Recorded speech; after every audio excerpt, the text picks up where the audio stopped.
వ్యక్తి లోకంలో గౌరవం పొందాలి అంటే కొన్ని లక్షణాలు చెబుతున్నాడు విదురుడు. ఒక వ్యక్తి జీవితం బాగుండాలి, పర్సనాలిటీ డెవలప్మెంట్ అంటే ఏమిటంటే తగిన వేషం.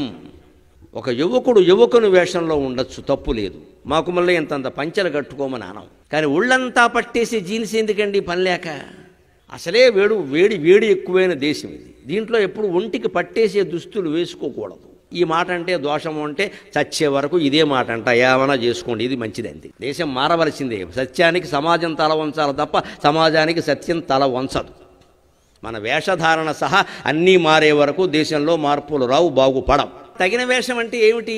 మనం ఉష్ణ దేశంలో ఉన్నాం, ఇంతకంటే సంస్కృతి సంప్రదాయం అని ఎవరిని బాధ పెట్టట్లేదు. ఇక్కడ ఉష్ణ దేశంలో ఉన్నాం. వేడి ఉన్న దేశంలో వేడి తగ్గించాలా, చల్లగా ఉండే దుస్తులు వేసుకోవాలా, తప్ప ఫ్యాషన్ పేరు మీద అమెరికా దుస్తులు, బ్రిటన్ దుస్తులు వేస్తున్నారు. అక్కడ చలి వాతావరణం అది.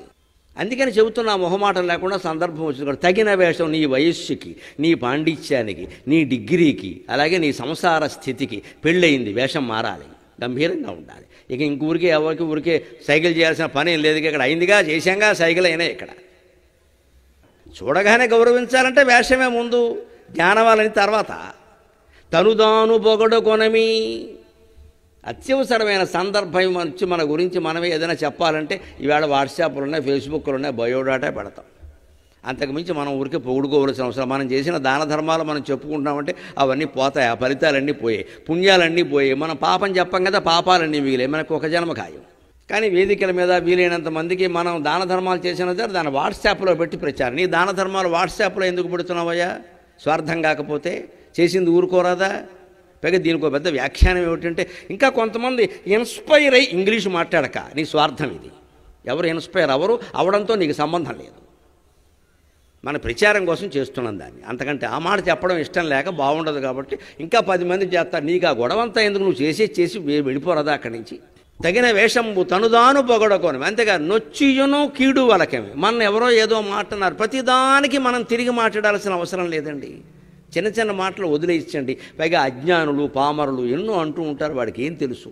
తగిన వేషంబు తనుదాను పొగడకొనమి నొచ్చియును మారు వలకమి. నిజమే, ఎదుటి వాళ్ళు ఏదో అన్నారు, వ్యాఖ్యానం చేశారు, వదిలే. ఈవేళ వాట్సాప్లో, ఫేస్బుక్లో 100 వ్యాఖ్యానాలు వస్తున్నాయి. మీరు అందరూ ఎదుర్కొంటూ ఉంటారు, వదిలేయండి. అసలు సమాధానం చెప్పకండి. ఊరుకున్నంత ఉత్తమం లేదు, బోడుకున్నంత సుఖం లేదన్నారు, వదిలేయండి విషయాన్ని. అందుకే నన్ను ఎలా అంటా మళ్ళీ ఇంకా 4 అంటాడు. 4 సార్లు వదిలేసామనుకోండి, మళ్ళీ మాట్లాడి ఇంకా ఆయన పట్టించుకోవట్లేదు. ఆయన ఈ వాట్సాప్లకి, ఫేస్బుక్లకి, విమర్శలకి అదే సమాధానం. ప్రశంసలకు కూడా సమాధానం చెప్పొద్దు, చూసి సంతోషించి ఊరుకోండి. విమర్శ వచ్చింది, మంచిది, మన తప్పుంటే మనం సరి చేసుకుందాం, వాళ్ళని అనక్కల్లా. దానికి మళ్ళీ కృతజ్ఞతలు ఏం చెప్పక్కల్లా, ఏం వద్దు, అంత ఓవర్ యాక్షన్ వద్దు, సరి చేసుకుందాం, వదిలేద్దాం. ప్రశంస వదిలేద్దాం, విమర్శ వదిలేద్దాం. అసలు మనం చేసిన పని, మన స్థాయిని విమర్శించడానికి వాడేవాడండి. ఆ మాట్లాడేవాడు వయస్సు ఎంతో తెలియదు, వాడు ఏం చదువుకున్నాడో తెలియదు, వాడి మాటకు మనం స్పందించాలా? అవసరమా? వాడి చేతుల్లోకి ఫోన్లు వచ్చిన తర్వాత ప్రతివాడు ప్రతిదాన్ని వ్యాఖ్యానం చేస్తున్నాడు, తెలిసి తెలియకుండా.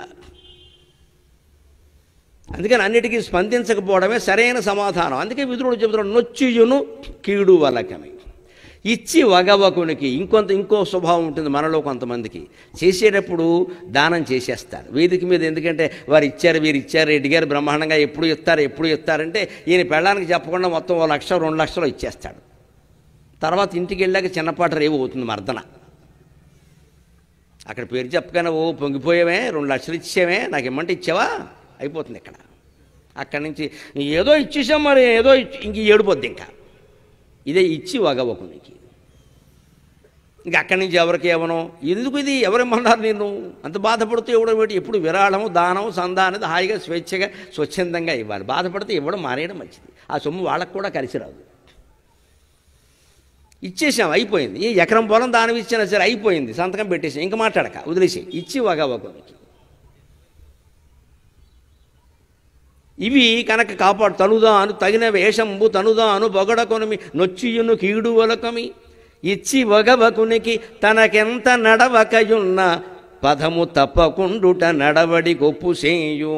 ఆర్థికంగా చితికిపోతాం తనకెంత నడవకయున్నా అంటే అర్థం అది. బతికి చెడ్డమంట. చాలా కుటుంబాలు ఉంటాయి మనలోనే. ఏదో ఒకప్పుడు 50 ఎకరాలు 60 ఎకరాలు పొలం, క్రమంగా ఏదో రకరకాల కారణాలు, దుబారా ఖర్చులు కావచ్చు, వ్యసనాలు కావచ్చు, ఏదో దాన ధర్మాలు కావచ్చు, ఏదో అయిపోయాయి. ఆ అంత నడవని స్థితిలో కూడా దైవారాధన కానీ సత్యానికి కట్టుబడి ధర్మానికి కట్టుబడి ఉండడం కానీ ఎంత చెయ్యగలిగితే అంతా చెయ్యాలి. మానేయవలసిన పని లేదు. ఎంత పేదరికంలో ఉన్నా నువ్వు చేసుకో. ఎలా చేయగలవు? నీ జీవితంలో నీతిగా ఉండు.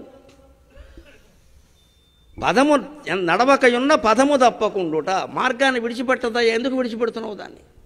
తగిన వేషంబు తనుదాను పొగడికొనమి నొచ్చియును మారువలుకమి ఇచ్చి వగవకునికి. నొచ్చియును మారువలుకమి ఇచ్చి వగవకునికి తనకెంత నడవకయున్న పదము తప్పకుండుట. తనకెంత నడవకయున్న పదము తప్పకుండుట నడవడి గొప్పు